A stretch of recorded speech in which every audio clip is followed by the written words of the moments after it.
अस्सलाम वालेकुम। आज हम प्रोग्राम में क्या कर रहे हैं? आज हम प्रोग्राम में कुछ सोच विचार कर रहे हैं। जैसे पिछले प्रोग्राम में हमने पत्थरों से शेप्स ढूंढ के और उससे हमने एनिमल्स बनाए थे। ये पेपर वेट भी था और ये एक डेकोर भी था।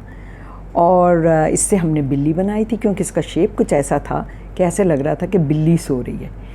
आज हम ना सिर्फ शेप्स को देख के, फॉर्म्स को देख के चीज़ें बनाएंगे, डूडल करेंगे, ड्राइंग्स बनाएंगे, बल्कि मैं आपको एक बहुत स्पेशल गाना भी सुनाऊंगी।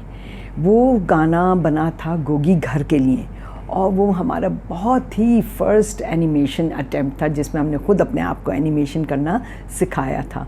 उसके हर्फ भी बल्कि उसका गीत जो है वो हमने खुद ही लिखा था बहुत सोच सोच के। और उसमें जो एक टैग लाइन थी वो थी, दो दो हर्फ बने किताब। यानी अगर दो दो हर्फ भी जोड़ते जाएं तो जुमले जुमले से, पैराग्राफ से, सफ़े से किताबें बन सकती हैं। तो उसके हवाले से भी हम कुछ करेंगे। और फिर बकरीद नज़दीक आ रही है तो हम बुला रहे हैं अपने मेहमान को गोगी से मिलने के लिए, बकरा साहब। और बकरा ऐसा वैसा बकरा नहीं है, खट्टा बकरा है। और ये खट्टा बकरा बड़ा स्पेशल है। ये किसने लिखा, कहाँ से आया, वो आपको फिर हम बताएंगे उस वक्त। तो अभी हम आपको ये अपना जिंगल सुनाते हैं।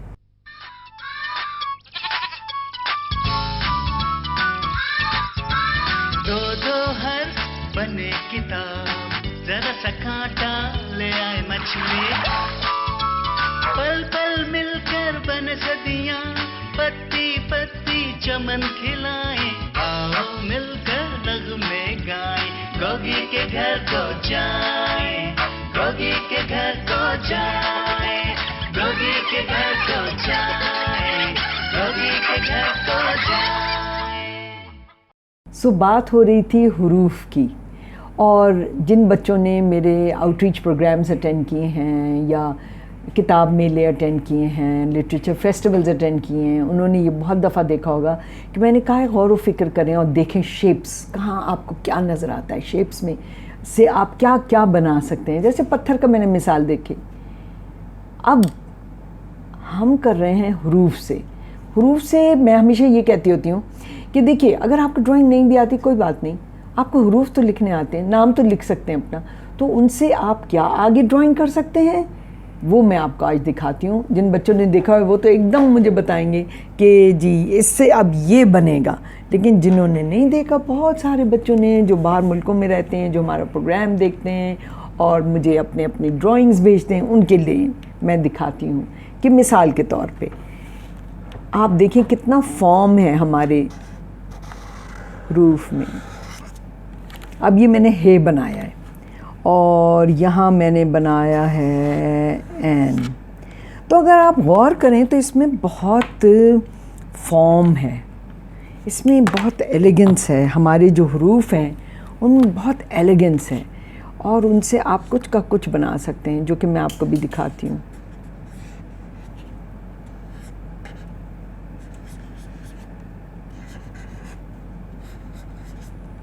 ठीक है, ये मछली भी ऐड कर देते हैं। तो ये बन गई हे से, हमने इसका फॉर्म यूज़ करते हुए हमने हे से बत्तख बना दी। इसी तरह एन है, एन को हम दिखा देते हैं एक फील्ड में और हम इसका, ये भी सारे बच्चों को पता है जिन्होंने अटेंड किए मेरे ये फंक्शन, कि ये मैं ज़रूर बनाती हूँ। मुझे बड़ा मज़ा आता है ये बनाने में। ये स्नोमैन बन जाता है और वो मुझे पहले ही बता देते हैं कि ये अब स्नोमैन बनेगा। लेकिन मुझे उम्मीद है कि आप इन्हीं हुरूफ को इस्तेमाल करते हुए आप कुछ और नई नई चीज़ें बनाएंगे। ठीक है, और सिर्फ ये ही नहीं, उर्दू के हुरूफ में तो यकीनन बहुत फॉर्म है। आप देखें ना, मैं आपको दिखाती हूँ एक और जो मैं बहुत अप्रिशिएट करती हूँ, बहुत एडमायर करती हूँ कि ये देखें ज़रा, ये देखें कितना खूबसूरत है, कितना इसमें फॉर्म है, कितने इसमें एलिगेंस है। और ज़्वाद को देखें, इसमें कितनी एलिगेंस है। और आप बे को देखें, ये भी मुझे बहुत पसंद है। इसको मैं आपको दिखाती हूँ कि ये इससे क्या बन सकता है। ये देखें,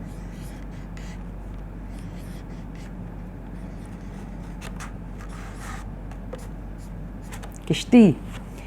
और थोड़े से और भी एक्सपेरिमेंट कर सकते हैं और आप भी करेंगे, और मैं आपको दिखाती हूँ जो मुझे पसंद है। नंबर्स भी हम ले सकते हैं। ये नंबर 6 ले लें। नंबर 6 से क्या क्या बन सकता है, लेट्स सी।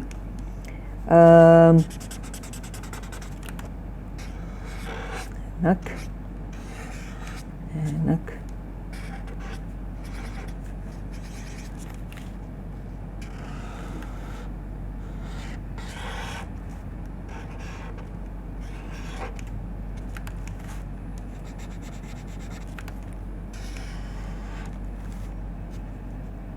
बच्चों को बहुत मज़ा आता है जब मैं इस तरह से दिखाऊं। यानी कि आप कैरेक्टर्स बना सकते हैं, फ़नी फ़नी कैरेक्टर्स बना सकते हैं, है ना। सो मैंने इसमें नंबर 6 इसीलिए अलहदा दूसरे रंग से बनाया है ताकि आप देखें कि ओरिजिनल चीज़ तो ये थी। एक और इंग्लिश में जो लेटर्स हैं उनको भी यूज़ कर सकते हैं। मसलन नए सफ़े पे दिखाती हूँ आपको करके कि आपको बेसिक फॉर्म अगर मिल जाती है तो फिर आप उससे बहुत कुछ बना सकते हैं। अब मसलन ये है, ये क्या है, वाई, और वाई से जो मुझे नज़र आ रहा है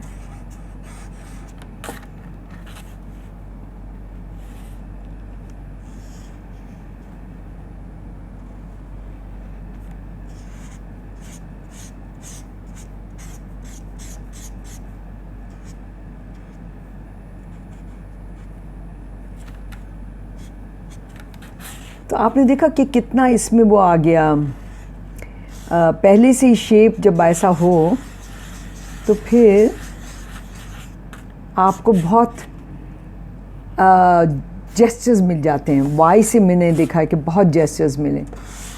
सो ये तो अभी मैं स्टिक फिगर बना रही हूँ, लेकिन आप बनाइएगा और मुझे भेजिएगा और दिखाइएगा कि आपने किन किन हरूफ से क्या क्या बनाया। बल्कि हमें ये सजेस्ट किया जा रहा था कि जो गोगी बुक्स हैं उनका हम प्राइज़ दें। चलें वो भी कर लेंगे। जो सबसे अच्छे मेरे पास एंट्रीज़ आएंगे ना, मैं उनको प्राइज़ दूंगी as a one of the गोगी बुक्स। ठीक है। सो ये थे आज के, ये हमारे ड्राइंग कल एक एक्सपेरिमेंट था, एक लेसन था कि किस तरह हमने हरूफ में और नंबर्स में और हमने जी लेटर्स में, इंग्लिश के अल्फ़ाबेट्स में हमने शेप्स देखते हुए क्या क्या बनाया। ठीक है। और अब हम क्या करेंगे, अब हम आपको एक मज़ेदार सब थिएटर दिखाएंगे और हम दिखाएंगे इंट्रोडक्शन खट्टा बकरा। और खट्टा बकरा किसने लिखा है, हमारी दोस्त हैं आमरा आलम। आमरा आलम बच्चों की किताबें लिखती हैं, कहानियाँ लिखती हैं, बहुत सारी लिखी हैं उन्होंने। तो हमने सोचा कि भाई ज़रा उनके पसंदीदा कैरेक्टर को क्यों ना गोगी से मिलाया जाए। सो लिहाजा अब आप एक थिएटर देखेंगे जिसमें खट्टा बकरा विज़िट करता है गोगी को। बकरा ईद की बात भी है, ठीक है, लेकिन इसको हलाल नहीं कर रहे हैं हम, ठीक है। देखते हैं।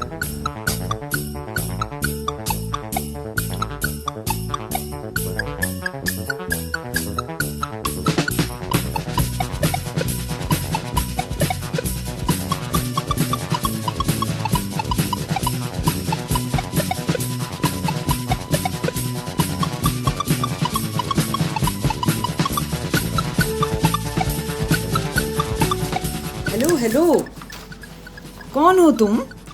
आवाज़ आ रही है मेरी? भाई जवाब तो दो। गोगी जी, मैं तो आपको जानता हूँ, आप मुझे क्यों नहीं जानती?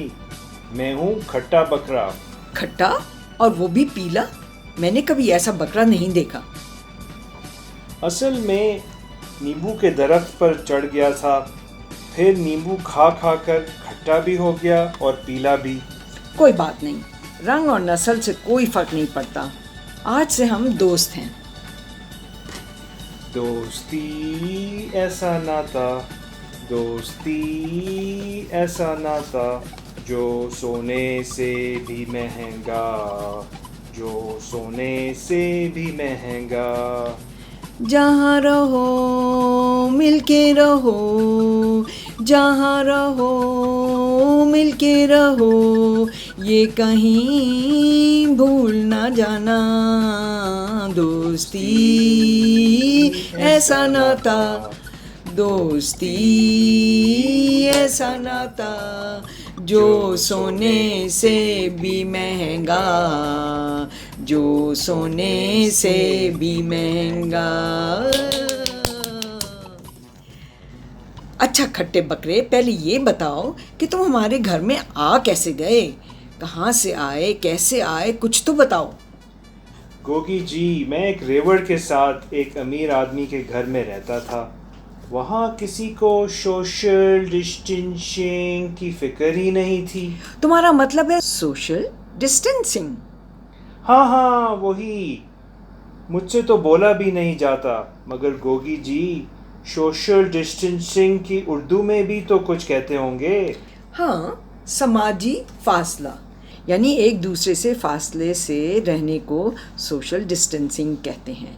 मगर तुम तो बकरा हो, तो भला तुम्हें इतनी इसकी क्या ज़रूरत है? गोगी जी, मैंने किसी को कहते सुना था कि शायद कोरोना की बीमारी हम जानवरों तक भी पहुंच सकती है।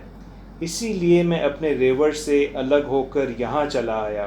गोगी जी, आपके बुजुर्ग कहते हैं कि एहतियात इलाज से बेहतर होती है। बस इसी पर अमल कर रहा हूँ। शाबाश खट्टे बकरे, तुम तो वाकई में बहुत अक्लमंद हो। अब देखो ना, हम दोनों आपस में बात तो कर रहे हैं, मगर फासले के साथ खड़े होकर। फिर बीच में शीशा भी तो है। बिल्कुल बिल्कुल, मैं शीशे के एक तरफ और आप गोगी जी दूसरी तरफ। 6 फुट के फासले पर। इसे कहते हैं समाजी फासला। मगर खट्टे बकरे, तुमने मास्क क्यों नहीं लगाया? मास्क लगाना तो बहुत ज़रूरी है। गोगी जी, एक मास्क मेरे लिए भी बना दें, बिल्कुल आपके ड्रेस जैसा पोल्का डॉट वाला। हाँ, बिल्कुल ज़रूर बना दूंगी। Thank you. पता है खट्टे बकरे, अगर हम सब पाकिस्तानी एक दूसरे का ख्याल रखें और परेशानी में एक दूसरे के काम आएं, तो ये देश और भी खूबसूरत हो जाएगा। इस बात पर तो मुझे एक गीत याद आया। ये गीत मेरे अब्बा के दादा उन्हें सुनाते थे। ओहो, तुम सुहेल राना के उस गीत की बात तो नहीं कर रहे हो? ये देश हमारा है। बिल्कुल बिल्कुल, चलें अपने मुल्क पाकिस्तान के लिए हम दोबारा ऐसे गाते हैं। ये देश हमारा है, हमारा है, ये देश हमारा है, हमारा है। इसका एक जरा हमें जान से प्यारा है, इसका एक जरा हमें जान से प्यारा है। ये देश, ये देश, ये देश हमारा है, ये देश हमारा है, ये देश हमारा है, इसे हमने संवारा है, ये देश हमारा है, इसे हमने संवारा है। मेरी आंखों में तो आंसू आ गए, थोड़ा जज्बाती हो गया हूँ। रो मत खट्टे बकरे, अब तुम जाकर अपने दोस्तों को भी ये सब बातें सिखा देना। ठीक है, चलता हूँ, मगर जाने से पहले थोड़ी सी घास और झाड़ी से पत्तों का भी मज़ा ले लूँ। बिल्कुल ज़रूर, बिकॉज Sharing is caring.